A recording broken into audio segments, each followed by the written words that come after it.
नमस्कार, मैं हूं संजय शर्मा। आप देख रहे हैं 4 PM यूपी। राजीव जी प्रोग्राम खत्म करते करते जाते जाते कह गए कि 14 अप्रैल से मोदी जी की सरकार के लिए बहुत खतरे का समय आ रहा है। संडे का दिन होता है, बेसब्री से सब लोग राजीव जी के प्रोग्राम का इंतजार करते हैं। गजब भविष्यवाणी होती है, पूरी दुनिया में उनकी ब्रांडिंग होती है, पूरी दुनिया में चर्चा रहती है। आज के इस शो में राजीव जी ने बड़ा गजब बताया है कि ईरान अभी और किस तरह ट्रंप को भिगो भिगो के मारेगा, अमेरिका का बेहाल कर देगा, और पाकिस्तान का सितारा क्यों बुलंद है और हमारे विश्वगुरु क्यों नहीं कर पाए। सीधे चल के लेके चलता हूँ राजीव जी के पास। लिखने का अनुरोध आपसे करता हूँ। सरकार से सीधा सीधा मोर्चा संभालना पड़ रहा है। सरकार चाहती है हम झुके रहेंगे, हम आंखों में आके डाल के सवाल करते हैं। सरकार ने चैनल बंद कर दिया है। 14 तारीख को दिल्ली हाई कोर्ट में सुनवाई है। दिल्ली हाई कोर्ट ने नोटिस जारी कर दिया है। दुआ करिएगा, आप आशीर्वाद दीजिएगा कि हाई कोर्ट का फैसला पक्ष में आए, 4 PM का नेशनल चैनल खुले। तब तक आप 4 PM के यूपी और बाकी जो ये चैनल्स हैं हम लोगों के, उनको बढ़ाते रहिए। आजकल बहुत मजेदार जज संजय जो आप ये देख रहे हैं बराबर में, इस पे काम कर रहा हूं। तो मेरा इतनी मदद तो आप लोग कर सकते हैं, यूट्यूब पे जाइए, जज संजय खोलिए और मोरे ब्लॉगिंग वाले चैनल को सब्सक्राइब करिए और अपने दोस्तों से भी सब्सक्राइब करिए। इतना मेरे को आशीर्वाद दीजिए, क्योंकि मैं ब्लॉगिंग के चैनल अपनी जिंदगी से जुड़े हुए मजेदार, थोड़ा थोड़ा बहुत तनाव का दिन होता है, हल्के फुल्के अंदाज में गुजारना चाहता हूं। तो मुझे उम्मीद है कि आप जज संजय को सब्सक्राइब करके नीचे कमेंट करके लिखेंगे कि आपने ज्वाइन कर ली, सब्सक्राइब कर लिया है चैनल। चलते हैं राजीव जी के पास। 4 PM में बहुत बहुत स्वागत है राजीव नारायण जी आपका। मुझे देख देख के मजा आ रहा है कि दुनिया के बड़े बड़े मुल्कों से आपके लिए मेल आ रहे हैं, और देश के बड़े बड़े लोग जिनसे मैं मिलने की कल्पना नहीं कर सकता था, वो मुझे मैसेज कर रहे हैं कि हमें राजीव जी से मिलना है। तो मैंने कहा यार क्या जलवा है राजीव जी का, बल्ले बल्ले हो रही है राजीव जी की। दूसरी तरफ हमारे ये कुछ साथी बंधु हैं, बड़े जले जा रहे हैं। वो कह रहे हैं कि अरे भविष्यवाणी चैनल, एक चैनल बिठा के भविष्यवाणी करता है और ये करता है वो करता है। एक्चुअल में बड़े बड़े नाम है, लेकिन दुकान चलनी है, ये लोग देखने आते नहीं उनके यूट्यूब को। अब फिर मेरी क्या गलती है? अगर लोग मान लो 4 PM को लगातार देख रहे हैं, 3 साल से हम नंबर 1 है, इसमें मेरी गलती क्या है? तो साहब की एक जोशी को बिठा लेते हैं और वो जोशी के संग करते हैं। वो बेवकूफ टाइप का पत्रकार है ना, जो सेक्सी दवाएं बेचता है, इसको निकाल के हम्म गाड़ा से लात मार के, वो भी एक दिन हम्म। कह रहा था। तो मेरी गलती क्या है कि राजीव नारायण जी इतने पॉपुलर है तो मैं क्या करूं? तो ये कारण क्या है? लोग आपको इतना प्यार इतना करते हैं या फिर, लेकिन जलते भी कुछ लोग हैं। क्यों जलते हैं आपसे लोग? इतना आप तो इतने प्यारे से मुस्कुराते रहते हो। हम्म। दरअसल क्या है संजय जी, ऐसा है वो बेचारे, हमें उनको क्या करूं, उनको ऐसा होता है ना, हम लोग अपनी यूपी की भाषा में कहते हैं दुखी आत्मा। एक इंसान, कुछ ऐसे होते हैं हमारे समाज में कि जो जितना भी मर्जी हो उनको वो हमेशा दुखी आत्मा बने रहेंगे। और इन दुखी आत्मा के बारे में थोड़ा सा बता सकता हूँ। इनमें से कुछ लोग ऐसे हैं जिन्होंने मुझे घर में बैठा के खाना भी खिलाया, अपनी पत्नी की कुंडली दिखाई, अपने बेटे की कुंडली दिखाई। अब मैं क्या कर सकता हूँ, जब तुम्हारे भाग में ऐसा राजयोग या कोई प्रसिद्धि नहीं लिखी है, तो वो आप तो ऐसे संघर्ष करते रहोगे। और जाने कहां कहां उन्होंने मुझे मिलवाया बड़ा। और वो एक उनका सपना था एक चैनल अपना अलग से खोलने का, मेरे ऊपर ही, ज्योतिष के ऊपर। शायद मेरी कुंडली में भी उस समय अच्छा समय नहीं था कि मैं उनके साथ जुड़ता, उनके साथ जोड़ी बन पाती। और एक सज्जन ऐसे हैं जो रोज दारू पी करके मेरा दिमाग खराब करते थे कि मैं उनका भाग्य बदल दूंगा। मैंने कहा भैया यार, मुझे को उस बंदे का मुझे नंबर जो है ब्लॉक करना पड़ा। मेरा इतना दिमाग चाट जाता था। मैंने कहा भैया, मैं तो मेरी अपनी लाइफ खराब हो जाती है, मैं क्या कर सकता हूँ? उसको जो मर्जी। और उन्होंने कभी जिंदगी में बहुत अच्छा समय देखा होगा, आज वो बर्बादी की कगार पर हैं। तो ये उनका मुकद्दर है कि अच्छे समय पर। देखिए संजय जी, आज देश के सभी लोगों को मैं बताना चाहता हूं, जब आपका बेहतरीन समय होता है, वो सबसे ज्यादा पुण्य कमाने का समय भी वही होता है। क्योंकि ये समय तो देखो आएगा, बस साइकिल तो बदलेगी। अब नरेंद्र मोदी ने अगर 52 साल की उम्र तक संघर्ष देखा, लेकिन 52 साल की उम्र से तो राजयोग है उनका। तो नरेंद्र मोदी के लिए ये चाहिए कि भाई जो 2002 से उनका समय शुरू हुआ था, अच्छे काम करते। अब ये नरेंद्र मोदी का दुर्भाग्य है कि वो अच्छे काम नहीं कर रहे। इसी तरह यही रूल सबके ऊपर लागू होता है। तो उन पत्रकार महोदय के ऊपर ही लागू होता है। वो कभी बड़ा चर्चित नाम होते थे मीडिया का, बहुत अच्छी हैंडसम पर्सनैलिटी में, लेकिन आज वो दारू पी पी के बड़ा, वो अपनी गर्लफ्रेंड्स की गाथा कहते रहते, तो मेरे लिए चाटू बातें लगती, तो मैंने नंबर ही ब्लॉक कर दिया उनका। चलो मरने दो उनको, हमें इससे। चलिए छोड़िए, क्या करना। हाँ बिल्कुल मुद्दे की भैया। बात करते हैं कि आपने कहा था कि ईरान के युद्ध में क्या क्या होगा, और अक्षरशः वही बात साबित हो रही। हमारे भक्त बड़े परेशान हैं, बिल्कुल दुखी हुए जा रहे हैं। हर समय आप सोचिए क्या, जिस कंट्री को हम कहते थे ये भुखमरा कंट्री है, आतंकवादी कंट्री है, वहां पे खबरें चल रही है, पहले अमेरिका वहां के पाकिस्तान के प्राइम मिनिस्टर से बात कर रहा है, फिर ईरान कर रहा है। हैसियत देखिए उस पाकिस्तान के प्रधानमंत्री की। हमारे विश्वगुरु जो हैं वो एम्बुलेंस को रास्ता देना फिर शुरू कर दिया बंगाल के चुनाव में। हर चुनाव में उनको एक एम्बुलेंस मिल जाती है, फिर रास्ता देते हैं, फिर खबर चलती है कि प्रधानमंत्री जी ने एम्बुलेंस को रास्ता दिया। आज फिर खबर चल रही है प्रधानमंत्री, पता नहीं चुनाव के बीच में ये एम्बुलेंस कहाँ से प्रधानमंत्री के काफिले पे आ जाती है। तो यहाँ पे केवल ढोल पीट रहे हैं। इतना बढ़िया मौका था, भारत मध्यस्थता कर सकता था पाकिस्तान की जगह। तो भारत के कौन से ग्रह ऐसे खराब है, प्रधानमंत्री जी के कौन से ऐसे ग्रह खराब हैं, और पाकिस्तान के कौन से ऐसे ग्रह अच्छे हैं कि ऑपरेशन सिंदूर में पूरी दुनिया उनके साथ खड़ी नजर आई, और अब ईरान और अमेरिका के संग मध्यस्थता वो कर रहा है, हम कहीं नहीं हैं। क्या ग्रह नक्षत्र क्या है ईरान के, भारत के, पाकिस्तान के, अमेरिका के, जरा विस्तार से समझाइए। बहुत अच्छा क्वेश्चन आपने दिया है, और ज्योतिष के, एस्ट्रोलॉजी के सीखने वालों के लिए खास तौर से वो नहीं जो पाखंड की ज्योतिष करते हैं, डराने धमकाने के उपायों वाली, ये साइंस का विषय है, ये साइंस है। और साइंस की तरह मैं प्रेजेंट करूंगा कि क्यों अमेरिका के इतने क्लोज है। आज पूरी दुनिया में क्यों पाकिस्तान को अमेरिका ने ज्यादा ट्रस्टवर्दी समझा बजाय इंडिया के, जबकि हमारे नरेंद्र मोदी कितने गालियां खाते हैं अमेरिका से, डोनाल्ड ट्रंप से, उनके मंत्री भी गाली देते हैं, उनके मीडिया के लोग गाली देते हैं, अभी मैं उसकी भी चर्चा करूंगा आगे। लेकिन मोदी जी को वो प्यार, रेस्पेक्ट नहीं मिला। मोदी जी 25 फरवरी को उठा करके इजराइल घूम के आ गए, तो वो तो इजराइल और अमेरिका के बहुत ज्यादा नजदीक अपने आप को बताते थे। और अंधभक्त सुनिए, संभल से लेकर के जाने कहां, देश के कहां कोने में डोनाल्ड ट्रंप के लिए और नेतन्याहू के लिए हवन यज्ञ कर रहे थे। पता नहीं उन्होंने भगवान जाने मंत्र उल्टे पढ़ लिए, जाने क्या हुआ है कि वो अमेरिका और जो इजराइल का तो बैंड बज गया। और जिसकी बर्बादी के लिए वो हवन कर रहे थे, ईरान जो है सुपर किंग निकल के आया। तो उससे पहले मैं उन पर बात करूं, संजय जी, एक छोटा सा एक भावुक मुद्दा है, और मुझे वो कहना पड़ा क्योंकि उन्होंने बहुत ज्यादा बड़ा मेरे जैसे साधारण व्यक्ति को एक बहुत ज्यादा सम्मान दे दिया। लेकिन मैं उन सज्जन को धन्यवाद जरूर दूंगा।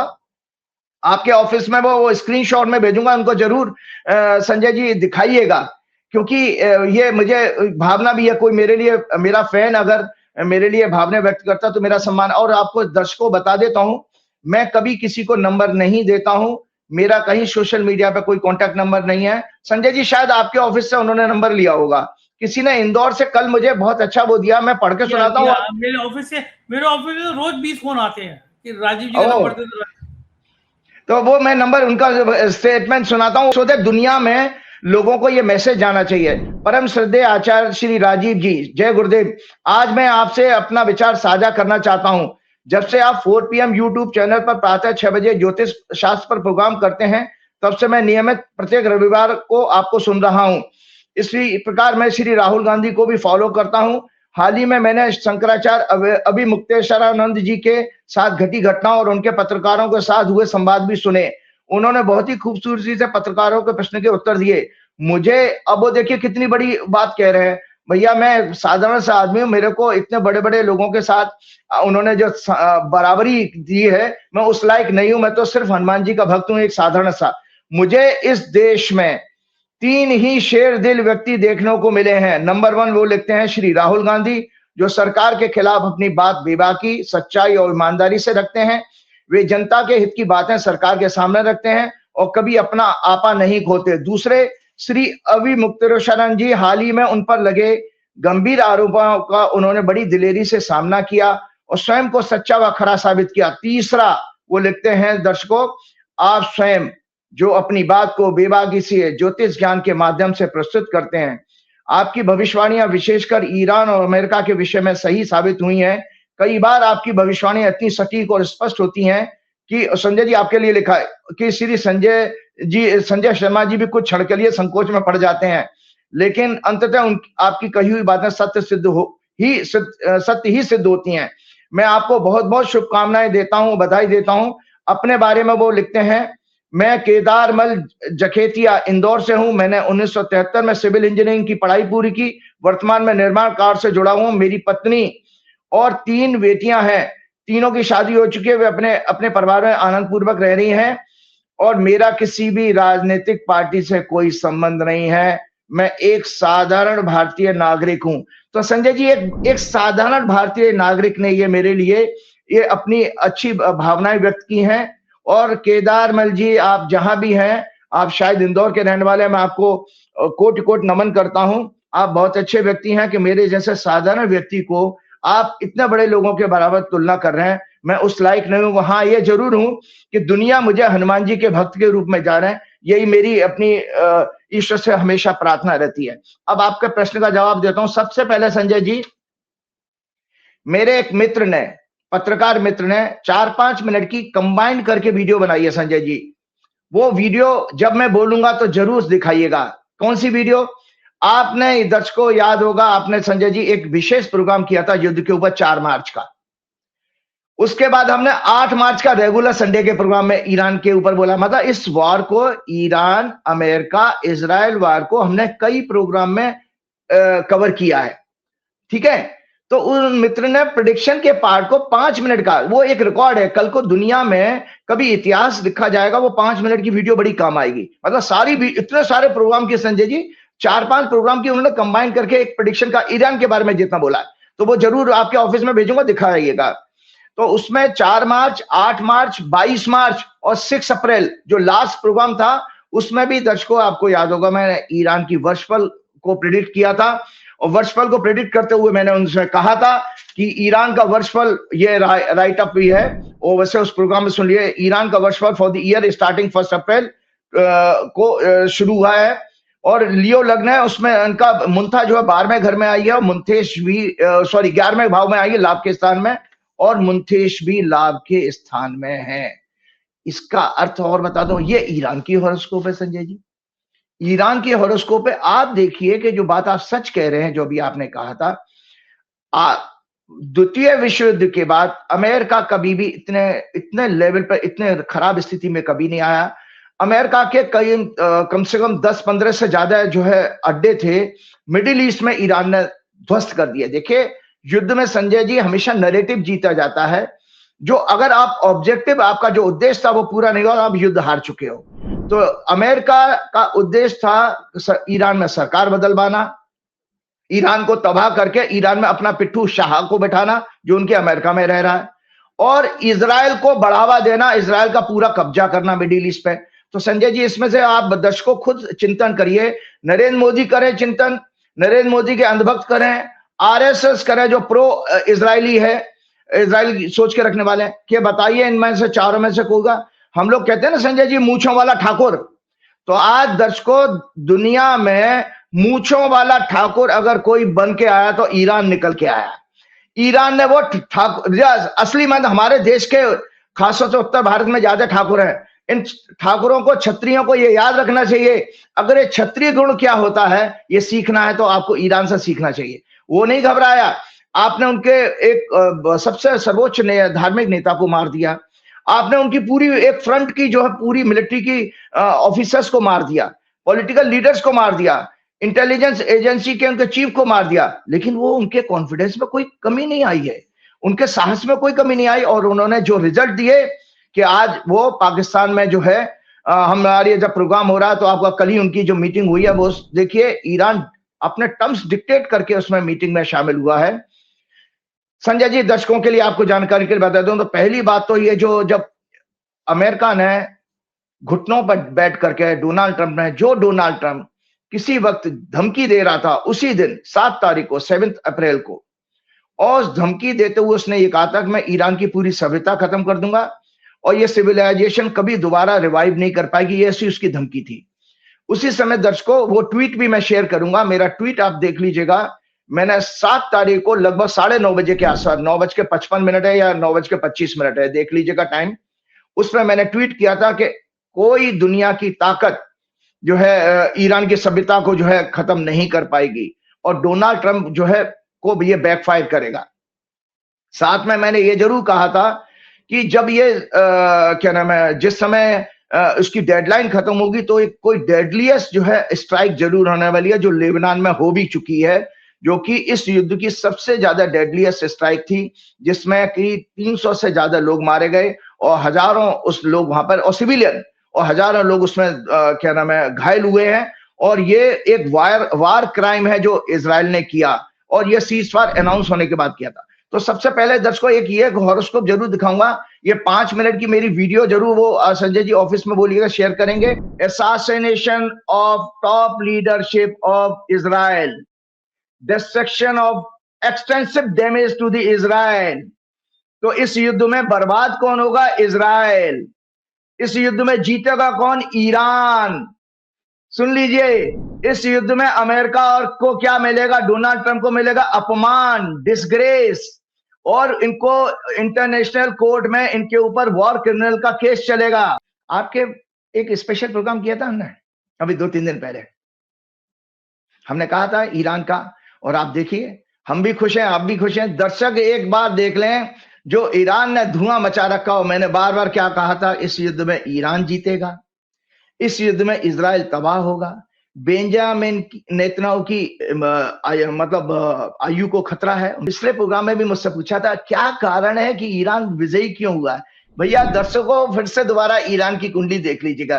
देखिए 9वें घर का लॉर्ड उच्च का बैठा है लग्न में, लग्नेश उच्च का बैठे हैं दूसरे घर में। कोई माई का लाल दुनिया में आज नहीं, आज से 1 लाख साल बाद भी ईरान को खत्म नहीं कर पाएगा। आज नहीं, आज से 1 लाख साल बाद भी। और इसलिए क्योंकि ईरान ने ये धर्म का युद्ध लड़ा है। मैंने आपके प्रोग्राम में ये धर्म और अधर्म के युद्ध का छोटा सा राइटर फिर से शेयर कर रहा हूं कि धर्म युद्ध वो कहा जाता है जिसका उद्देश्य धर्म की स्थापना करना होता है, अधर्म का नाश करना होता है, और न्याय की पुनर्स्थापना करना होता है, और अपने लोगों की रक्षा करना। ईरान ने तीनों काम किए हैं। Iran's worshipful for the year starting 1st April 2026 at 16:24 has Leo ascendant and Virgo sign. Both the Lord of the year and the Muntha Lord are Jupiter. The Muntha is placed in the 11th house, the house of gains and achievements. This indicates that this year will bring a lot of happiness, success and wealth to Iran. Help from friends, benefactors, political success and fulfilment of desire. ये इनकी annual horoscope का फलादेश है, prediction है। Iran has a cancer ascendant in his natal horoscope. The 9th lord Jupiter is exalted and placed in the ascendant itself. The ascendant lord, the moon, is positioned in the 11th house of success and achievements. The 5th lord Mars is placed in the 9th house. These placements create excellent combination involving 2 trinal houses. The sun, the significator of power, authority and governance, along with Mercury, lord of the 3rd and 12th house, and Mars are conjunct in 9th house and expected by exalted Jupiter. 9th house signify fortune, higher knowledge, traditions and mentors. At present, Iran is undergoing the planetary dasha of Jupiter, Rahu, Saturn.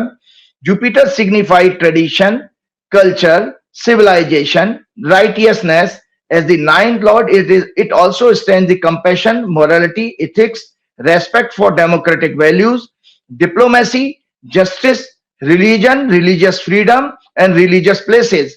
Therefore, even after the merciless assassination of its supreme spiritual leader and other top military and political leader in this war, Iran will successfully protect its sovereignty. It will not permit any regime change while adhering to the principle of Dharma Yudh, righteous war, informing before attack.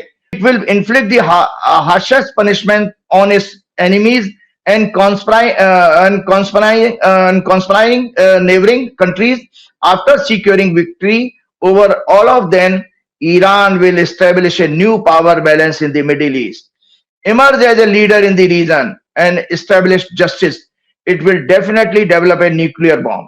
होगा क्या Iran का America युद्ध में होगा क्या?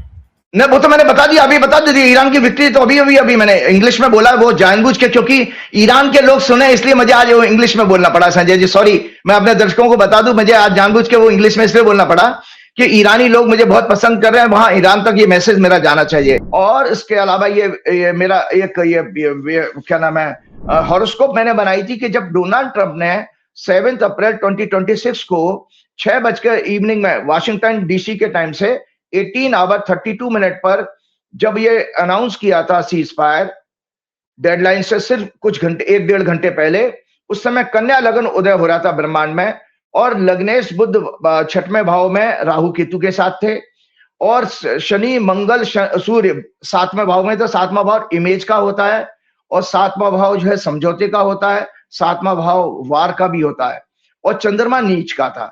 Jupiter इसमें एक saving गृहस्था के 10th हाउस में बैठा था। तो संजय जी इस कुंडली, ये जो कुंडली है ये दर्शकों को जरूर दिखाइएगा कि इसका आउटकम जो है ये निकल के आता था कि भाई ये इस सीजफायर के इस क्या नाम है जो है अपना जो मीटिंग हुई है पाकिस्तान में, उसमें आउटकम जो है बेशक पूरा 100% ना मिले, लेकिन ये अगली वार्ता के लिए जरूर बढ़ेगी। और एक और अच्छी बात आपको बताता हूं संजय जी, कुछ ग्रह बदल रहे हैं आने वाले हफ्ते में। हमारा 12 तारीख को प्रोग्राम लग रहा है संजय जी, 13 तारीख मंडे से कुछ ग्रहों की राशि परिवर्तन हो रहा है। वो ईरान के लिए कितने शुभ समाचार लेके आएगा ये मैं आपको बता रहा हूं। बुध मीन राशि में प्रवेश कर चुका है 10 अप्रैल को, नीच का हो गया। सूर्य मेष राशि में, मतलब सूर्य संक्रांति मेष राशि की 14 अप्रैल को 9:35 सुबह प्रारंभ होगी। शुक्र भी वृषभ राशि में 19 अप्रैल को आ जाएगा और मंगल का उदय होना, मंगल इस समय अस्त चल रहा है, तब तो ईरान ने इतना धुआं काटा है। मंगल इस समय ईरान की कुंडली में 5वें घर का लॉर्ड, जन्म का मंगल भी 9वें घर में है। ये ईरान की कुंडली है, दर्शक देख सकते हैं। उनका 5th लॉर्ड इन 9th हाउस, मतलब 5वें घर का लॉर्ड 9वें घर में। ये बेहतरीन, किसी की कुंडली में बेहतरीन योग होता है, इससे ज्यादा भाग्यशाली हॉरोस्कोप कोई बन नहीं सकती। किसी की कुंडली में 2 त्रिकोण का कनेक्शन अगर आ जाए तो सबसे शुभ माना जाता है। तो मंगल इस समय अस्त चल रहा था, अस्त का मतलब है पावर कम। मंगल 18 अप्रैल को उदय हो रहा है, तो मंगल की पावर और देखने को मिलेगी। सूर्य मेष और मंगल का मेष राशि में प्रवेश 11 मई को होगा। 14 अप्रैल से संजय जी ईरान के लिए और पावरफुल समय जब बन रहा है, जब उनके 10वें भाव में, मेष राशि उनके कर्क लगन है, मेष राशि उनके 10th हाउस में आती है। सूर्य उच्च का उसमें प्रवेश करेगा, जो अथॉरिटी के इंडिकेटर है, रूलिंग का इंडिकेटर है। और साथ में जो है क्या नाम है 19 अप्रैल को जो है लाभ स्थान में आ जाएगा शुक्र भी इनका। और 18 अप्रैल को मैंने आपको जैसा बताया मंगल उदय हो जाएगा। तो ये 3-4 ग्रहों के ऐसे योग बन रहे हैं जिसके कारण संजय जी ईरान का जो है फिर से एक स्वर्णिम समय शुरू हो रहा है। ईरान इस अपनी टर्म्स पर पूरी दुनिया को, अमेरिका को खास तौर से और सारे मिडिल ईस्ट के लोगों को अपनी टर्म्स पर झुका पाएगा और उसके सारे फ्रोजन एसेट्स, जितने उसके एसेट्स सीज किए गए हैं, उसका जितनी भी उसकी मांगे हैं, सारी की सारी मांगे पूरी होंगी। ये मैं आज आपको एक नई भविष्यवाणी के साथ में आगे बढ़ता हूं। अब आपका एक प्रश्न था जो आपने बहुत अच्छा बोला कि क्यों पाकिस्तान इतना लाड़ रहा है हमारे अमेरिका का, ट्रम्प चचा का, और हमारे मोदी जी जो कहते हैं ना बहुत बार जो है अपमानित होने के बावजूद भी मोदी जी वो क्या नाम है रेस्पेक्ट ये नहीं मिल पाए। सबसे पहले दर्शकों आपको ये बताता हूँ, ये राइट अप आपके पास है कि हम लोगों को आज मैं ये फिर ये, क्योंकि मैंने बार बार आप लोगों से कहा है कि मेरा प्रोग्राम केवल भविष्यवाणी करना नहीं है, मेरा प्रोग्राम आने वाले इंस्टीट्यूशंस में, कॉलेजेस में लेक्चर के रूप में दिखाया जाए, इसकी ऐसी मेरी कोशिश रहती है। तो संजय जी डिप्लोमेसी में हम फेल हो गए। डिप्लोमेसी में हम जो फेल हुए, ये इससे ज्यादा खराब समय है। जो देश, जब भारत आजाद हुआ था, जो नेहरू जी ने यश कमाया था कि भारत नॉन अलाइंड जो मूवमेंट का लीडर था और पूरी दुनिया भारत की इज्जत करती थी। इंदिरा गांधी ने भी वो इज्जत मेंटेन की, हमारे अटल बिहारी वाजपेयी ने भी मेंटेन की, मोदी ने सब कुछ गवा दिया। तो सबसे पहले दर्शकों आपको फिर मैं आपकी बात के लिए बताता हूं डिप्लोमेसी का मीनिंग क्या है। It is the art of conducting negotiation and maintaining relations between nations to achieve mutual goals, resolve conflicts or advance interests without resorting to force.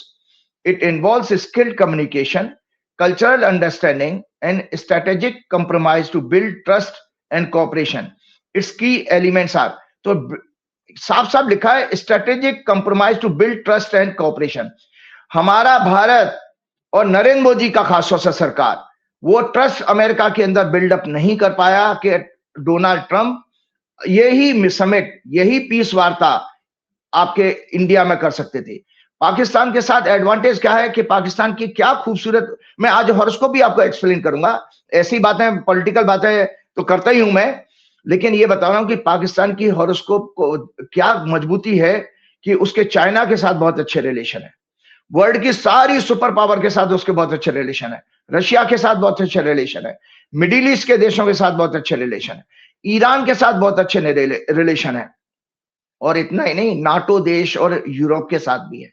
लेकिन भारत, नरेंद्र मोदी ने केवल और केवल गौ मांस खाने वाले अमेरिकन क्रिश्चियंस और इजराइल के यहूदियों के आगे अपने आप को सरेंडर करके पूरी डिप्लोमेसी को खत्म कर दिया। तो जो डिप्लोमेसी की डेफिनेशन मैंने आपको समझाई, पूरी पूरी नरेंद्र मोदी को, दरअसल उनको वो पॉलिटिशियन तो है ही नहीं, वो एक प्रचारक से उनको भाग में बन गए, और पढ़े लिखे भी ज्यादा नहीं है, तो उनको डिप्लोमेसी की शायद स्पेलिंग भी नहीं आती होगी। अगर नरेंद्र मोदी से कोई पूछे डिप्लोमेसी की स्पेलिंग, शायद नहीं बता पाएंगे।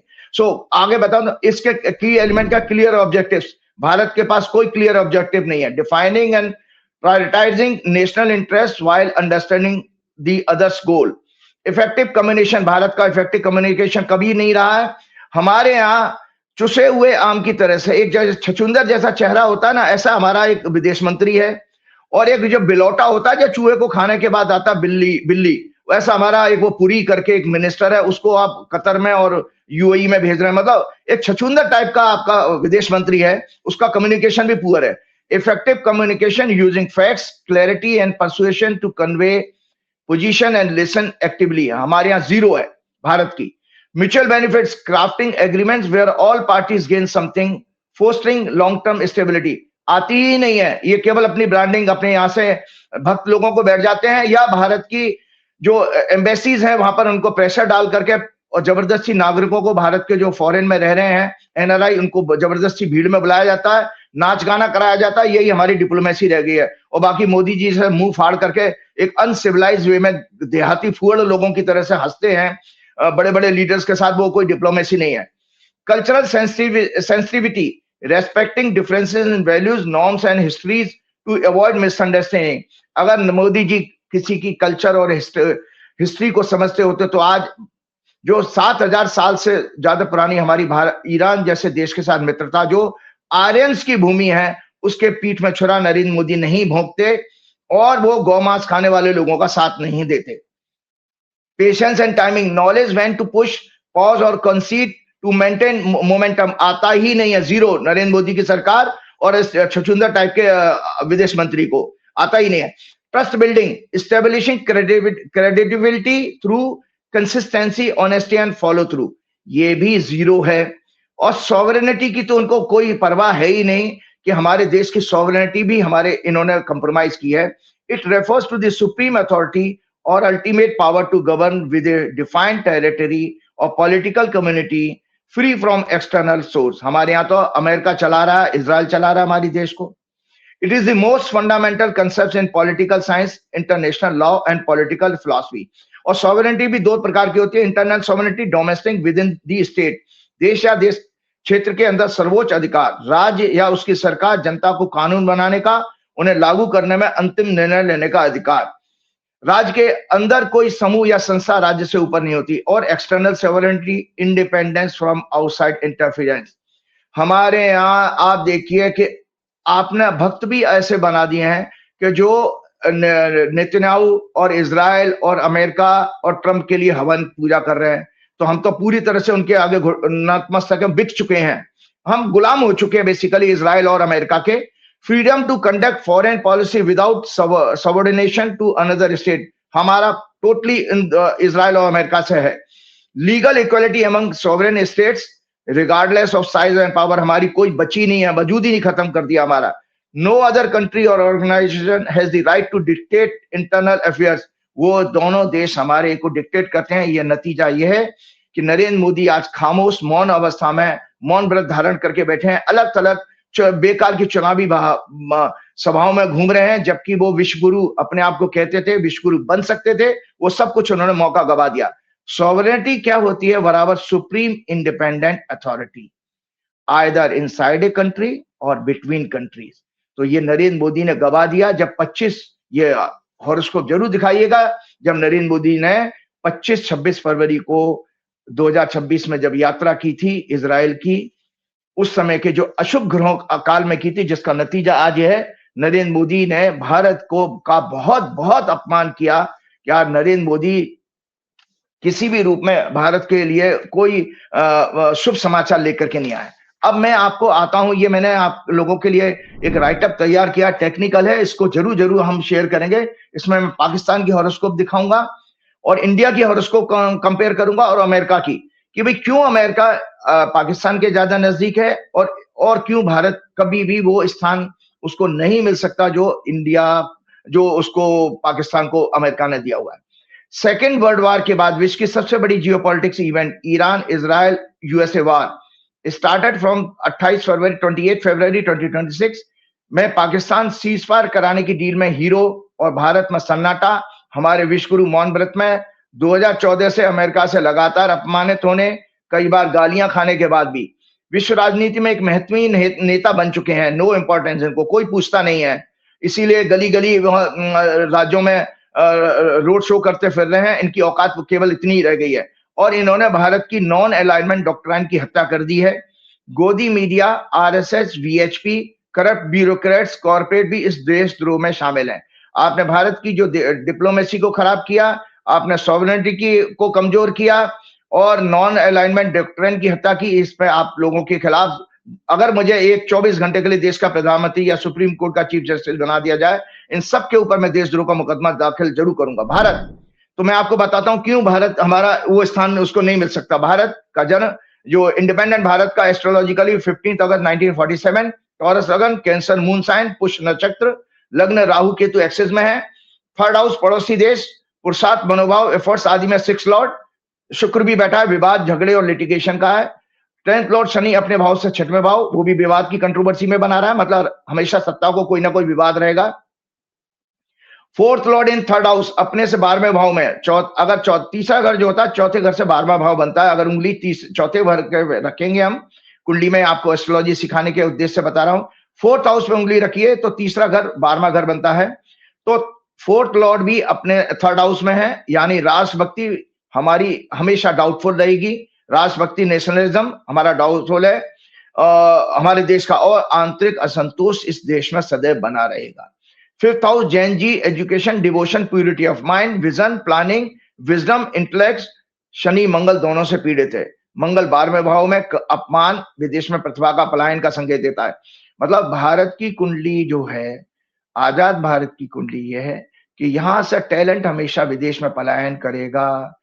यहाँ पर भारत में हमेशा टैलेंट की इंटरनल कमी रहेगी, लेकिन यही लोग विदेश में जाके नोबेल पुरस्कार भी जीतेंगे और बहुत अच्छा करेंगे। ये भारत के हॉरोस्कोप के अकॉर्डिंग है। 9th house diplomacy, international trade, morality, ethics, compassion, supreme court, democracy, democratic institution, religion, spirituality, higher knowledge, philosophy, धर्मगुरु शंकराचार्य, महात्मा, रिलीजियस प्लेसेस, ये भाव भी शनि मंगल से पीड़ित है।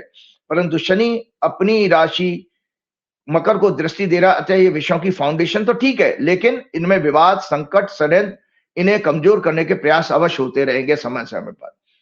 12th लॉर्ड इन 2nd हाउस, हमारी इकोनॉमी, ट्रेड, इमेज, रेपुटेशन पर विदेशी प्रभाव सदैव रहेगा।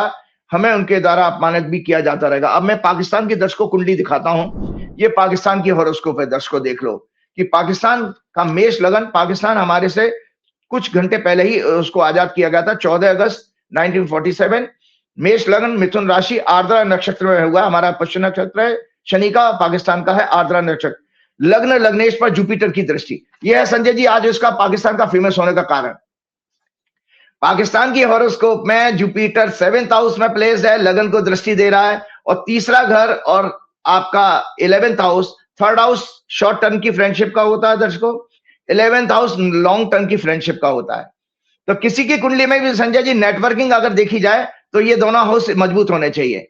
अगर आप अपने चैनल के या अपने बिजनेस के लिए कोई बंदा अगर अपॉइंट करना चाहते हैं तो हमेशा उसका एक हाउस जरूर देखिएगा, एक तो उसका लग्न प्योर हो, दूसरा जो है 3rd हाउस और 11th हाउस स्ट्रांग होना चाहिए, तब तो आपके लिए वो बिजनेस लेके आएगा। क्योंकि बिजनेस की ग्रोथ के लिए आपका कम्युनिकेशन स्ट्रांग होना चाहिए, आपके अंदर लोगों को दिल से जोड़ने का प्रयास होना चाहिए। तो पाकिस्तान के अंदर बेहतरीन योग है कि बृहस्पति लगन पे भी दृष्टि दे रहा है, और बृहस्पति मेष लगन का 9th लॉर्ड होता है पाकिस्तान का। तो पाकिस्तान कैसा ही आतंकवादी स्टेट हो, उसकी इकोनॉमी बर्बाद हो चुकी है, भिखारी हो, कटोरा हो, हमारे जैसे गोदी मीडिया चैनल कहते हैं, लेकिन पाकिस्तान की हॉरोस्कोप अपने आप में एक भाग्यशाली हॉरोस्कोप है इसीलिए ऑपरेशन सिंदूर के बाद हमारा अपमान किया अमेरिका ने और वहां के आर्मी चीफ को 2 बार व्हाइट हाउस में बुलाया। हमारे यहाँ बता, नरेंद्र मोदी को व्हाइट हाउस में लंच तक नहीं कराया।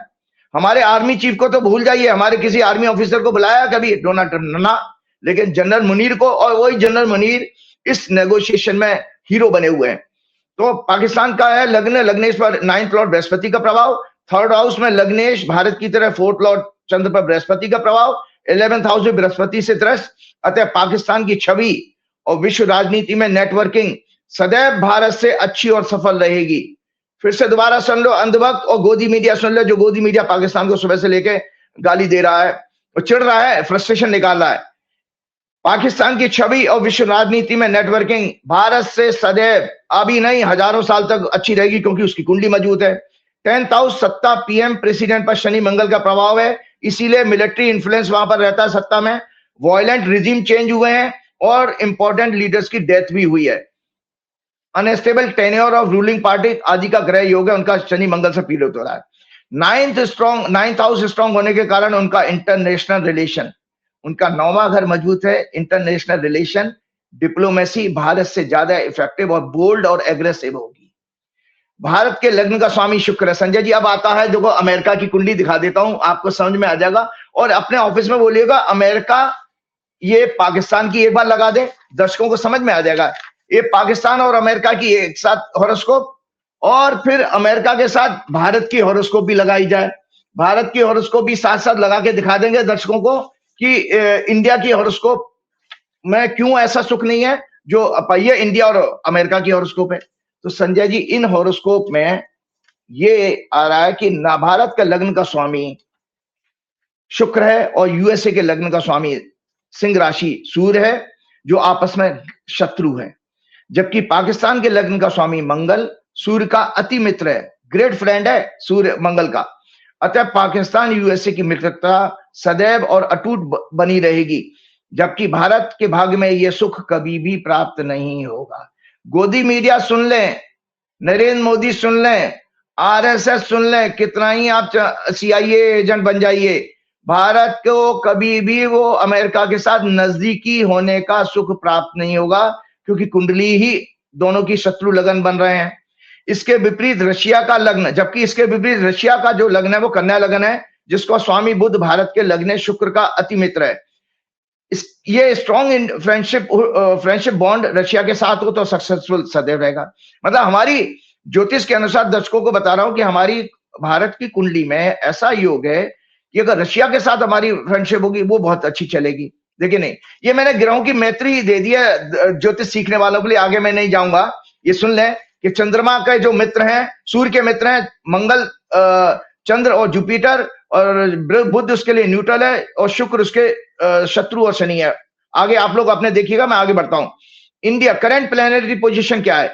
भारत की जो वर्तमान में दशा चल रही है मंगल राहु जुपिटर की। मंगल 12वें घर का लॉर्ड है, राहु लग्न में प्लेस है, और जुपिटर जो है हमारे 2nd हाउस में 212 एक्सेस में।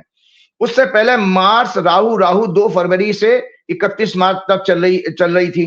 तब मोदी ने 25 फरवरी को खराब दशा में इजराइल की यात्रा की, और एप्स्टीन गैंग इजराइल यूएसए में शामिल होकर एक आर्यन देश पर हमले की साजिश में शामिल हो गए। वो मंगल राहु दशा फरवरी 2027 तक रहेगी, जो भारत के लिए अत्यंत अशुभ रहेगी। भारत के लिए जो अत्यंत अशुभ समय है फरवरी 2027 तक है। यद्यपि 1 अप्रैल 2026 से भारत अपने संबंधों को सुधारने का अवश्य प्रयास करेगा, क्योंकि बृहस्पति का छोटा सा प्रत्यंत मिल रहा है। जबकि इसके विपरीत पाकिस्तान आज क्यों बल्ले बल्ले है? पाकिस्तान आज सारी दुनिया में पाकिस्तान की चर्चा क्यों हो रही है? उसकी कुंडली मैंने बताई, अब उसकी दशा बताता हूं कि उसके ग्रह दशा कितनी अच्छी चल रही है। पाकिस्तान की Sanjay ji Venus mercury Jupiter की दशा चल रही है। जुपिटर उसके 7th हाउस में, और ट्रांजिट में इस समय जुपिटर 3rd हाउस में, जो जन्म के बृहस्पति को इन्फ्लुएंस भी कर रहा है। तो उनकी इमेज का हाउस बहुत इस समय मजबूत है। इसीलिए पाकिस्तान को नोबेल पीस प्राइज अगर मिल जाए तो कोई बड़ी बात नहीं है, क्योंकि पाकिस्तान की कुंडली में वो इस समय जबरदस्त योग चल रहा है। इस समय देखिए हम कहते हैं ना, कभी कभी आप कितना ही खराब हालत से दौर से गुजर रहे हो, कभी कभी एक ऐसा क्षण आता है ना कि आपने कोई मिट्टी पकड़ी और सोना बन गया। तो पाकिस्तान के हाथ में ये अपॉर्चुनिटी आई है इस वॉर में मीडिएशन करना, उसके लिए बेसिकली उसकी सारी बल्ले बल्ले आने वाले समय में। तो सभी केंद्र में है, ये शुक्र बुध और जुपिटर सभी केंद्र में महादशा अंतर्दशा 10वें भाव को एक्सपेक्ट कर रहे हैं।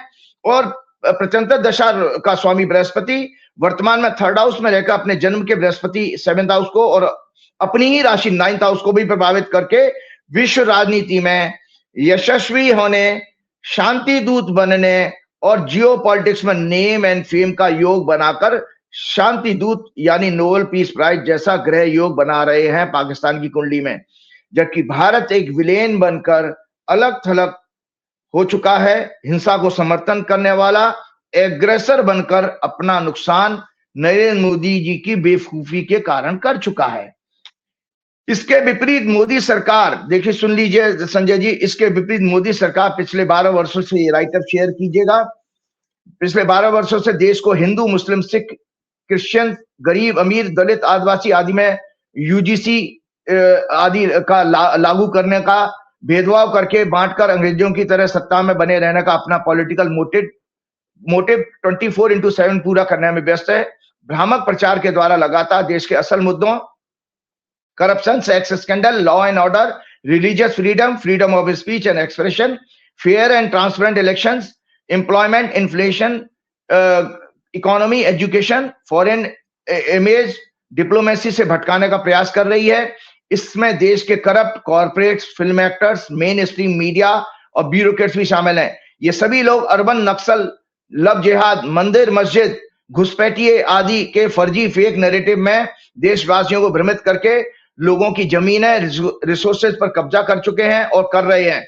At the time British colonial regime was a clear oppressor exploiting India's economy through policies like draining raw material and flooding markets with British products। आज वो रोल चाइना प्ले कर रहा है, जबकि आपके वर्तमान में देश का कोई क्लियर एनिमी नहीं है। पूरा वर्ल्ड एक ग्लोबल मार्केट बन चुका है, सभी देश किसी ना किसी रूप में एक दूसरे पर डिपेंडेंट है। आज सच ये है कि भारत चिप से लेकर rare earth material to pharma, to defence sector, defence sectors, energy sources सभी में फॉरेन पावर्स कंट्रीज पर डिपेंडेंट है। इन 12 वर्षों में देश के R&D पर कोई बड़ा डेवलपमेंट नहीं हुआ है, जबकि प्रत्येक वर्ष बजट में इसका पैसा घटा दिया जाता है। साइंटिस्ट को कोई सपोर्ट मोटिवेशन सरकार की तरफ से नहीं है। एजुकेशन को प्राइवेट सेक्टर्स के हवाले करके शिक्षा को सिर्फ व्यापार बना दिया गया है। उसमें देशभक्ति, देश की प्रगति, उत्थान की कोई भावना नहीं है। देशवासी अपना सोना चांदी गिरवी रखकर अपने बच्चों को बेसिक शिक्षा देने में ही खोखले, आर्थिक रूप से कमजोर होकर कर्जदार बनते जा रहे हैं।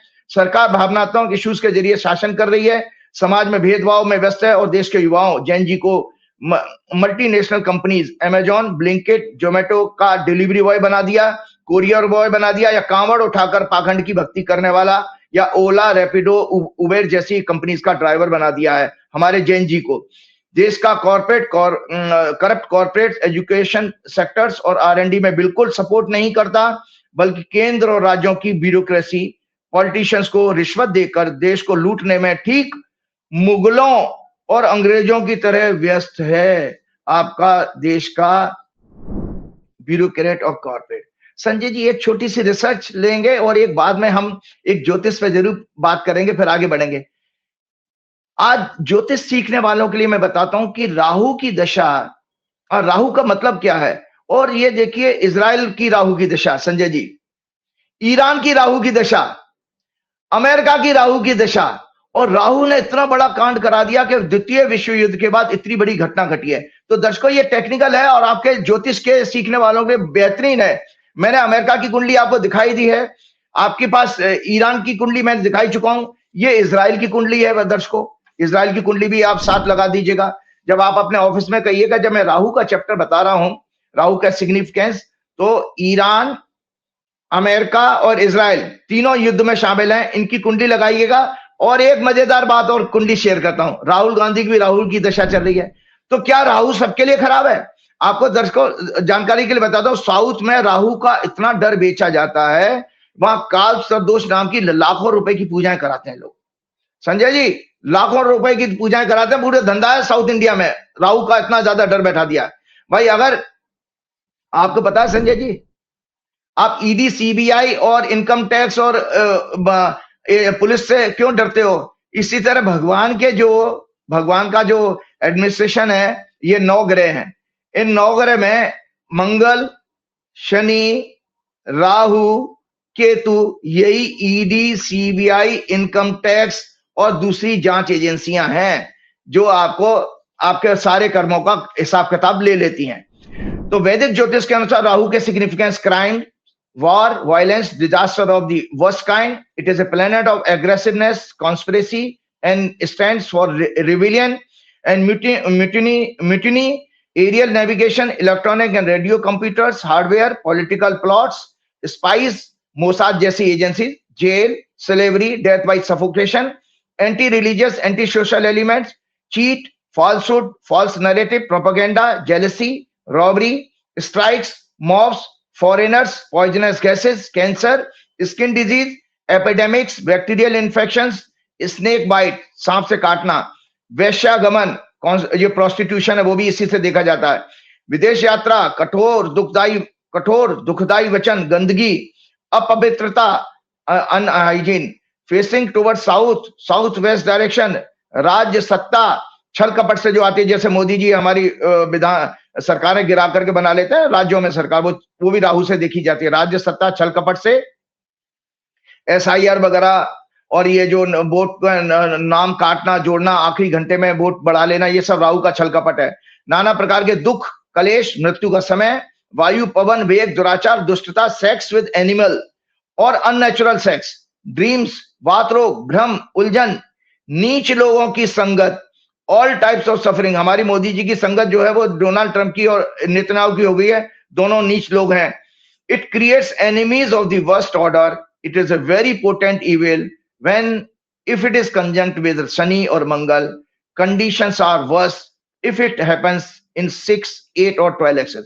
तो ईरान की जब हमने हॉरोस्कोप जो आपको दिखाई थी 1 अप्रैल 1979 को फॉरूंगा, यूएस इजराइल का ईरान पर जब जॉइंट अटैक हुआ 28 फरवरी 2026 को अराउंड 4 to 6 AM, मतलब 6 आवर 35 मिनट पर ईरान पर पहला अटैक हुआ है तेहरान के हिसाब से, जिसे यूएस ने ऑपरेशन एपिक फ्यूरी, इजराइल ने प्री एम्प्टिव अटैक या ऑपरेशन रोअरिंग लायन जैसा नाम दिया।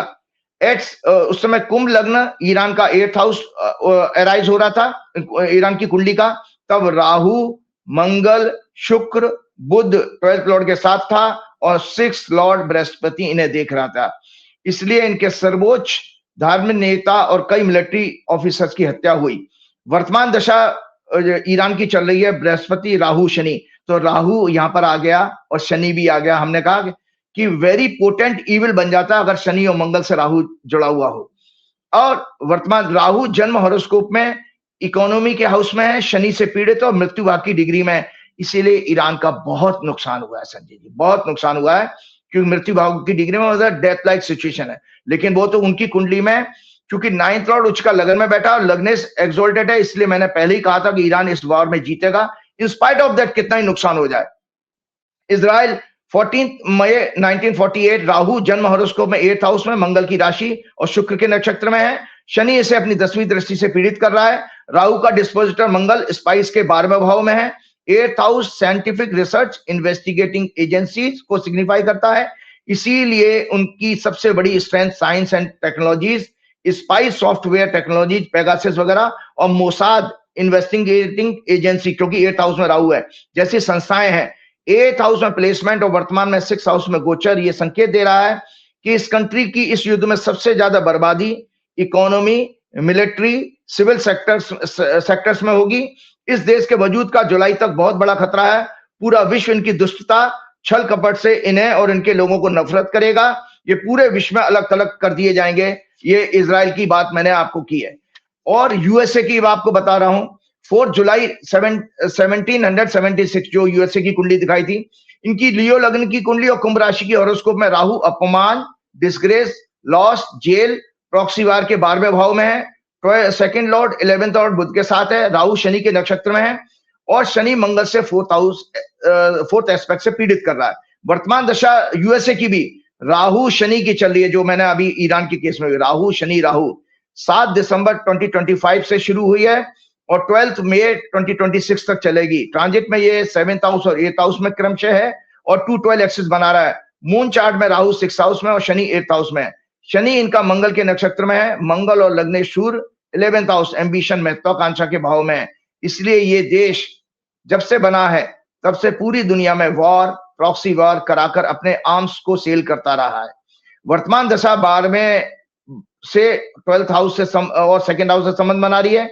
अतः इस दशा देश का सबसे खराब समय शुरू हो चुका है। अमेरिका की बात कर रहा हूं दर्शकों, इनकी करेंसी कमजोर होगी, डॉलर कमजोर होगा, इकोनॉमी बर्बाद होगी, आर्म्स इंडस्ट्री तबाह हो जाएगी, की रेपुटेशन कमजोर होगी, लो लेवल पर होगी और ये देश दुनिया के द्वारा अपमानित होगा, इसकी सुप्रीमेसी बेहद कमजोर होगी। जो भारत की कुंडली में भी संजय जी हमारे लिए खराब समय है। हमारे मोदी जी तो बैठे ही हैं 12 साल से, लेकिन भारत की 15 अगस्त 1917 वर्तमान दशा मंगल राहु बृहस्पति की 2 फरवरी 2026 से शुरू हो चुकी है, जो 20 फरवरी 2027 तक। इसीलिए मैंने कहा था कि फरवरी 27 तक भारत के लिए अच्छा समय नहीं है। सिल्वर लाइनिंग यह है कि प्लेसमेंट राहु की केंद्र में है और मित्र की राशि में है और लग्न में है। इसलिए राहुल गांधी सदर्श को एक मैंने हॉरोस्कोप देखी है, राहुल गांधी की हॉरोस्कोप।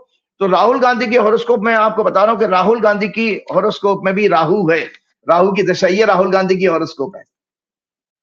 तो आज आपको बताऊं देश के लिए तो 3 देश के बताए मैंने, चारों का कवाड़ा कर दिया, ईरान, अमेरिका, इजराइल और इंडिया। लेकिन राहुल गांधी को क्यों ये फायदा देगा? तो आपके मन से डर मुझे दूर करना है। राहु का टॉपिक मैंने इसीलिए ले लिया। राहुल गांधी 14 जून 1970 का बर्थ है। वर्तमान दशा राहु शनि मार्स की चल रही है। Placement of Rahu is excellent in a very powerful house. Rahul Gandhi की हॉरोस्कोप में प्लेसमेंट बहुत पावरफुल है। शनि की राशि में, शनि इस कुंडली का लियो लगन का लिब्रा लगन का योग कारक होता है और ट्राइन का वजह से इसका dispositor Rahu is Saturn which is yoga karaka of his Libra lagan and friend of lagnesh Venus. Placement of Mars is excellent in 9th house Rahul Gandhi की। कंक्लूजन क्या है इस राहु की दशा का? तो ये राहुल गांधी के जीवन में दुख नहीं, तकलीफ नहीं लाएगा। जबकि इसी राहु शनि की दिशा में तो राहुल गांधी विपक्ष के नेता बने हैं और मोदी जी के बराबर हैं। 40 MP का फर्क है, वरना राहुल गांधी भी प्रधानमंत्री बन सकते हैं। तो आपने देखा जब राहु की, अगर जो प्लेनेट राहु की पोजीशन कुंडली में अच्छी थी तो उसने राजयोग जैसा सुख दिया राहुल गांधी को, लेकिन बाकी देशों के केस में हम देख रहे हैं कि खराब समय आया। कंक्लूजन, अगर एक पाप ग्रह राहु केतु मंगल शनि भी है और वो शुभ भाव में है, मित्र राशि में है या शुभ ग्रहों से प्रभावित हैं, तो वो वर्ल्डली सक्सेस में बहुत सपोर्टिव होते हैं, अचीवमेंट और ग्रोथ को कंफर्म करते हैं।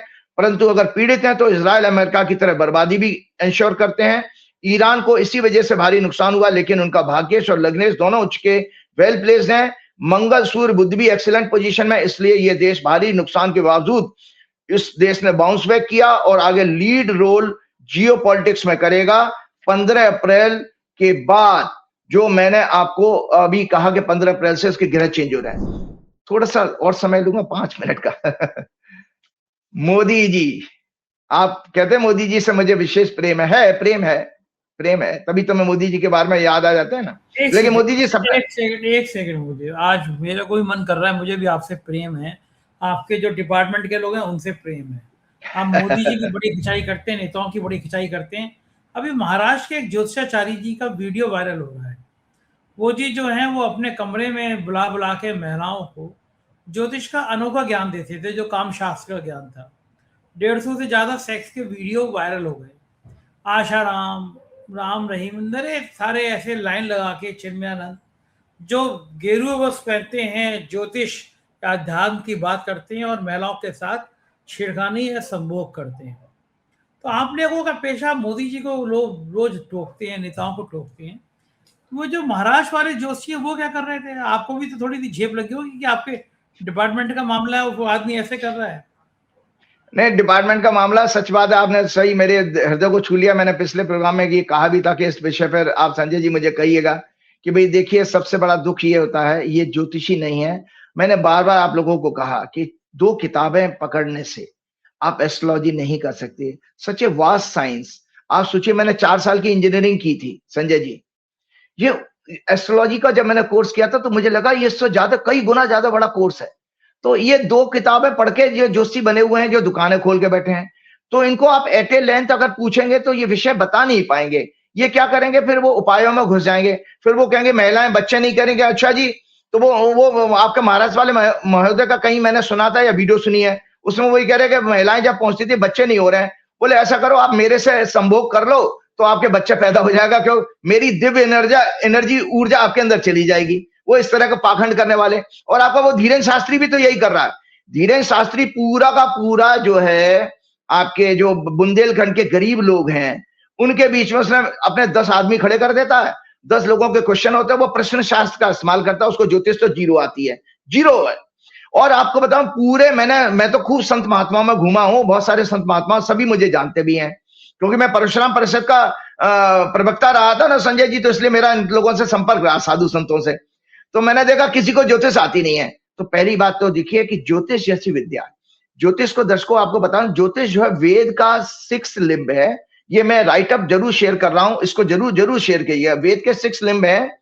और मैं आज ज्योतिषियों के गुण भी बताऊंगा कि जो हमारे वेदों के अनुसार हमारे महर्षियों ने जो ज्योतिषियों के गुण जो बताए उनको आप जरूर परखिए। अगर आप जिस भी एस्ट्रोलॉजर के पास जा रहे हैं उनमें से अगर इन गुणों में से कोई भी कमी है तो आप उसके पास मत जाइए, वो आपको भ्रमित करेगा और आपके परिवार को, आपकी बीवी और आपकी बहन बच्चों को निगाह मतलब एक्सप्लॉइट करने की कोशिश करेगा। तो आपको पता ज्योतिष जो है दुनिया की एकमात्र नॉलेज है, क्योंकि वेद का पार्ट है ना, जो परा और अपरा विद्या का कॉम्बिनेशन है। संजय जी, परा विद्या होती है ब्रह्म ज्ञान, जो आध्यात्म जिसको आप कहते हो, और अपरा विद्या होती है जितनी मॉडर्न नॉलेज होती है। जैसे आप जर्नलिज्म का कोर्स करके बैठे हैं, मैंने इंजीनियरिंग किया है, किसी ने एमबीबीएस किया है, किसी ने चार्टर्ड अकाउंटेंट बना है, कोई पॉलिटिकल साइंस में एमए है, वगैरह वगैरह। जितनी भी वर्ल्डली नॉलेज है वो अपरा विद्या है। और परा विद्या होती है ब्रह्म ज्ञान, जो गीता है, आपका वेद है, उपनिषद है, ये परा विद्या है। तो इसीलिए जब हम ईश्वर की बात करते हैं, ज्योतिषी अगर ज्योतिषी अगर होगा उसको ब्रह्म ज्ञान नहीं है तो वो अच्छा ज्योतिषी नहीं होगा। तो वेद के जो 6 लिंब है, जो मैंने अभी आपको राइटअप शेयर कीजिएगा। शिक्षा, इसका मतलब फोनेटिक्स, स्वर एवं वर्ण आदि के उच्चारण का ज्ञान, वेदों को समझने के लिए बताया। इसको वेदों की नाक कहा गया, नोज। कल्प, रिचुअल्स, यज्ञ के नियम और काल का ज्ञान, यह हाथ कहा गया वेदों का, हैंड्स। व्याकरण, ग्रामर, मुख, माउथ कहा गया है। Nirukta, etymology, study of the origin development of words, meaning and forms, uses, ये कान कहा गया, ईयर। छंद रेफर्स टू मेटोर और रिदम, ये पैर कहा गया, कविता को बांधने वाले नियम। ज्योतिष, इस ज्योतिष में क्या आता है? वेदों के अनुसार यज्ञ का विधान, विशिष्ट काल की गणना, economy, psychology, sociology, political science, physics, chemistry, mathematics, all the knowledge of which are used in the growth and prosperity of human beings, और जहां कैलकुलेशन आते हैं, इसको आई कहा गया है, चक्षु। तो देखिए हमारे जीवन में, हमारी बॉडी में सबसे इंपॉर्टेंट ऑर्गन क्या है? आंखें। अगर आंखें ना हो तो हम संसार के कलर नहीं देख पाएंगे। इसी तरीके ज्योतिष का ज्ञान, ज्योतिष पढ़ना और ज्योतिषी बनना एक अलग अलग विषय है, लेकिन पढ़ना और जानना इसलिए जरूरी है कि तब तो हम लोगों को पहचान पाएंगे। अगर आपकी आंखें नहीं होगी संजय जी, आप पहचान लोगे किसी को क्या? तो आप किसी जोशी, महाराष्ट्र के जोशी हो, फलान ठिकाने। और आपको जानकारी के लिए बताओ संजय जी, अभी तमिलनाडु में चुनाव हुआ है ना, तमिलनाडु में टाइम्स ऑफ इंडिया की रिपोर्ट बता रहा हूं, 1000 करोड़ का जो है मार्केट था ज्योतिष एस्ट्रोलॉजी का ड्यूरिंग इलेक्शन। साउथ इंडिया में एस्ट्रोलॉजी का इतना एप्लीकेशन है, अम्मा के टाइम में ये होता था 600 करोड़ का, अब ये 1000 करोड़ से ऊपर का कारोबार है इस समय एस्ट्रोलॉजी का। हम जैसे लोग तो साधारण हनुमान जी के भक्त हैं, केवल हमें कोई इससे लेना देना नहीं, हम तो ज्योतिष के लिए समर्पित हैं, भगवान के प्रति समर्पित हैं। तो और ये राजीव जी बेवकूफ मत बनाइए, लाखों रुपए मिलता है आपको हर महीने में, मुझे पता है। आप इनकम टैक्स और ईडी से बचना चाह रहे हैं, अलग बात है। लोग दीवाने हो के, कोई आपको 1 लाख दे रहा है, कोई 2 लाख दे रहा है, पता सब है। अब आप मोदी जी से डर के मारे कि ईडी इनकम टैक्स घर पे ना आ जाए, वो अलग बात है। दक्षिणा पंडितों को बहुत मिलती है। नहीं ऐसा नहीं है, वो तो देखिए अकाउंट हमारे बताए, ईडी सीबीआई आ जाए, हम तो आएंगे चाहेंगे, वो हमारे घर में चाय पी के जा सकते हैं, और तो कुछ उनको मिलेगा नहीं। क्योंकि हम, आप दर्शकों को बता देता हूं, मेरे पास 2012 मॉडल की गाड़ी है संजय जी, उसको बदल नहीं पा रहा हूं क्योंकि कोई दुनिया की अब बैंक मुझे लोन देगी नहीं, तो इसलिए वो, चलिए हम विषय से राजीव जी एक आईएएस थे, कई बड़े प्रमुख विभागों के हेल्थ और आबकारी के 2-3 चार्ज थे। मैं उनके घर गया तो 20 साल पुरानी मारुति 800 उनकी पोर्च में खड़ी थी। उससे बड़े उससे बोले, वो छोड़ने आए, बोले कि, मैंने कहा अरे बड़ी पुरानी गाड़ी, बोले कहाँ आजकल तनख्वाह ही नहीं है इतनी कि हम नई गाड़ी खरीद पाए। और वो 1000 करोड़ के आदमी थे। ओए होए, क्या बात 2012 मॉडल की गाड़ी बता रहे हैं हमारे दर्शकों को। आप चाहो तो कल जो है वो रेंज रोवर की गाड़ी कल आपके घर के बाहर खड़ी होगी। राजीव जी, पैसे का आपको मिठाई नहीं खिलानी, दावत नहीं देना। जिस आदमी की इतनी ब्रांडिंग और पूरा बॉलीवुड दीवाना हो, पूरी पॉलिटिकल बड़ी बड़ी ताकतवर लोग नेता जिसको लंच बुला रहे हैं, आपकी बिटिया की शादी में कौन कौन बड़े बड़े आदमी 5-5 घंटे बैठे हुए मैंने अपनी आंखों से देखा है, मैं भी वहां बैठा हुआ था। इतना शानदार आदमी के पास माल ना हो, लक्ष्मी जी ना हो, इधर नहीं नहीं, आपको लड्डू पेड़ी खिलाने अलग बात है राजीव जी, वो अलग संजय, मैंने देखो आपको पता है, मैंने कभी नंबर सार्वजनिक नहीं किया आपको, बल्कि आप ही के ऑफिस से कोई दे देते हैं लोग, तो वो मेरे से कांटेक्ट करना, किसी को नहीं। अब आगे बढ़ जाता हूँ शासन, नहीं तो हम अब भटक जाएंगे। अभी पोल पट्टी और खोल रहा हूँ आपकी। एक गवर्नर मुझसे बात करके आपका नंबर लिए, आपसे बात की, आपके घर पे आके अनुष्ठान कर रहा है। तो जिस आदमी के घर पे मिनिस्टर और गवर्नर आके अनुष्ठान कर रहे हैं, बॉलीवुड का एक से बड़ा नाम दीवाना, अभी आप पिछले हफ्ते मुंबई गए थे, नाम नहीं लूंगा किसका नाम है क्या है, लेकिन बहुत बड़ा स्टार, देश का बड़ा स्टार, आप उनके घर पे, आप एक से एक बड़े देश के बड़े नेता के घर पे लंच पे, 2 पूर्व मुख्यमंत्री ऐसे हैं जो मुझसे आपका नंबर मांग चुके। तो राजीव जी, इतने झटके बाद आप बात इतनी आसानी से आगे मत ले जाओ। आप भी मोदी जी को बहुत घसीटते हो, तो आज जनता को पता चलना चाहिए कि 2012 मॉडल पुराना है। मतलब राजीव जी चाहे तो रेंज रोवर गाड़ियों की लाइन लगा सकते हैं। और मैं बता रहा हूँ कि मोदी जी सुन ले, मेरे पीछे पड़े रहते हैं, मेरा चैनल बंद करते हैं, मेरी इनकम टैक्स ईडी करते हैं, असली माल तो उधर है। आपके चक्कर में कार्रवाई मुझ पर होती रहती है, आपके घिरे जो है ना खराब वाले मुझ पर ट्रांसफर होते रहते हैं। ये जो अभी राशि बदल रही है 12-13 तारीख से, मेरे पे क्या असर पड़ेगा? चैनल 14 तारीख को डेट लगी हुई है हाई कोर्ट में, दिल्ली हाई कोर्ट में, वो भी बता दीजिए। जीत रहे हैं आप, तो जीत जाएंगे। शुक्र बदल रहा है ना राशि, अगले हफ्ते में मौज करो, शुक्र की दशा भी चल रही है आपकी, तो आप चिंता मत करो। हम 5 मिनट बोलूंगा। Even though endowed with other organs like ear and nose, a person lacking the organ of sight eye is unable to accomplish anything means experience great difficulty in achieving success and enjoying the vibrant aspects of life। उसी प्रकार ज्योतिषी दैवज्ञ के मार्गदर्शन के बिना राजा या अन्य महत्वपूर्ण व्यक्ति साधारण मनुष्य अंधे की भांति मार्ग में इधर उधर भटकता रहता है। उससे विजय, यश, लक्ष्मी, उत्तम भोग तथा कल्याण की अभिलाषा पूरी करने में अनेक संकटों का सामना करना पड़ता है। तो मैं जो गुण बता रहा था संजय जी, उसके बाद हम आगे प्रोग्राम को खत्म करेंगे।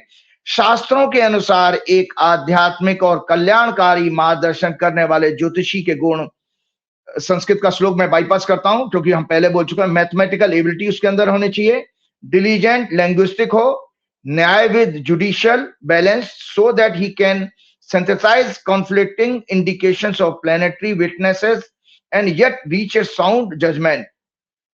इंटेलिजेंट हो, knowledge about geography, the tradition and the culture and social condition, इसको देशकाल पात्र कहते हैं, मतलब साइकोलॉजी या सोशियोलॉजी की नॉलेज हो।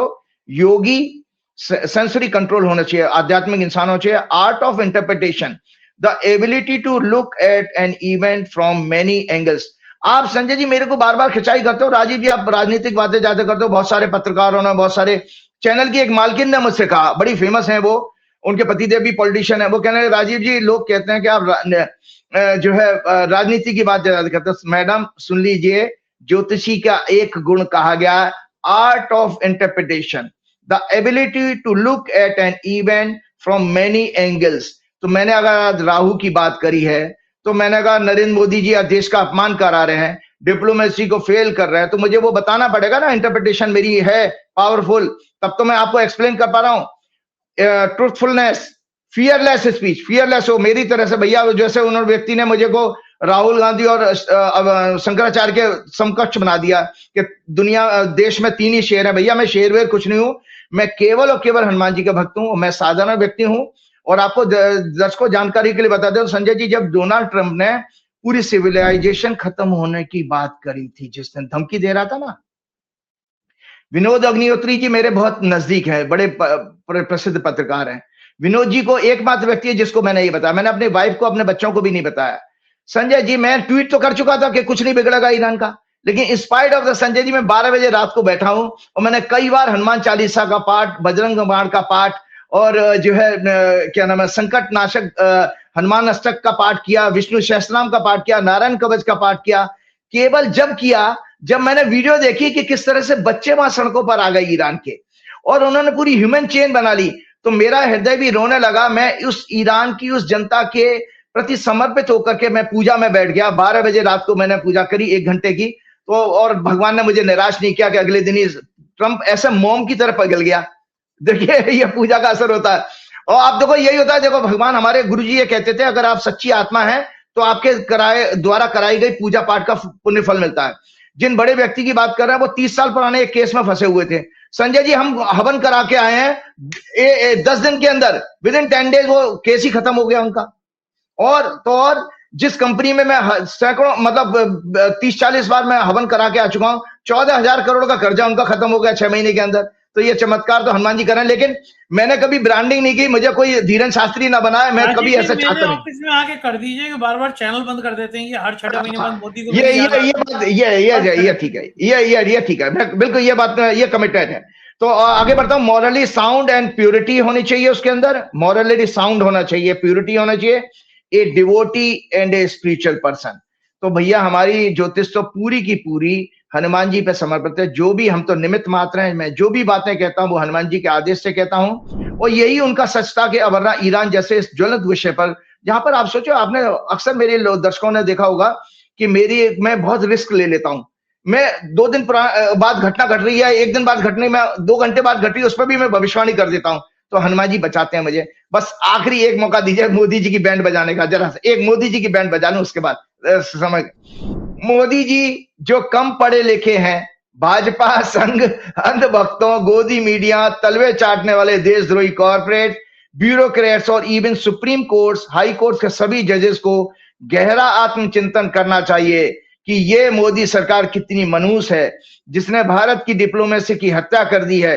पिछले 500 सालों में सबसे ज्यादा इस ऋषि मुनियों की पावन भूमि, पूज्य संत महात्माओं, हमारे सनातन धर्म के सभी शास्त्रों का घोर अपमान विश्व की बड़ी ताकतों द्वारा लगातार किया जा रहा है, और ये सरेंडर अधर्मी नेता मौन व्रत रखे हुए हैं। पाकिस्तान की सभी विश्व की ताकतें, China, Russia, America, middle east, Iran, Europe के साथ घनिष्ठ संबंध है, और से इन सभी देशों से लगातार सभी प्रकार की मदद मिल रही है। यूएन से लेकर चाइना में विदेश मंत्रियों की एससीओ समिट 2025 में जो उसे महत्वपूर्ण पोजीशंस मिल चुकी हैं, बड़े बड़े पदों पर उसको चुना गया है। हमारा छछूंदर और चुसे हुए आम जैसा फेस का विदेश मंत्री उस देश को दलाल कह रहा है, वो दलाल कह रहा था पाकिस्तान को, अपना फ्रस्ट्रेशन ही व्यक्त कर रहा था वो।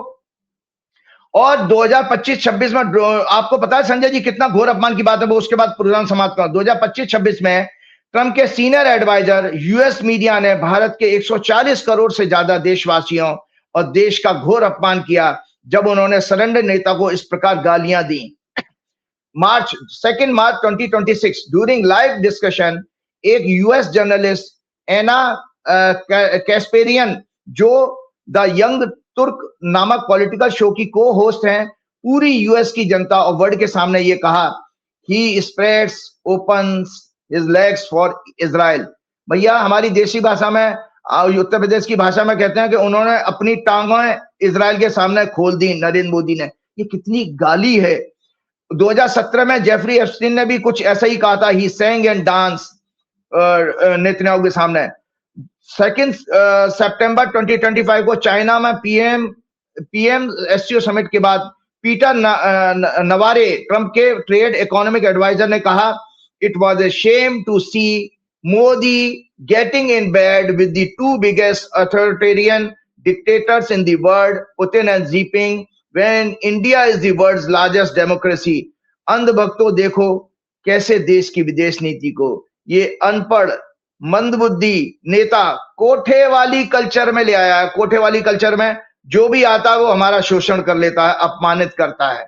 ये हालत हमारे देश की बना दी है। इसके साथ साथ मैं फिर हनुमान जी से प्रार्थना करूंगा, चलते चलते आज बहुत समय लिया, दर्शकों मुझे माफ करना, लेकिन कुछ बातें ऐसी थी।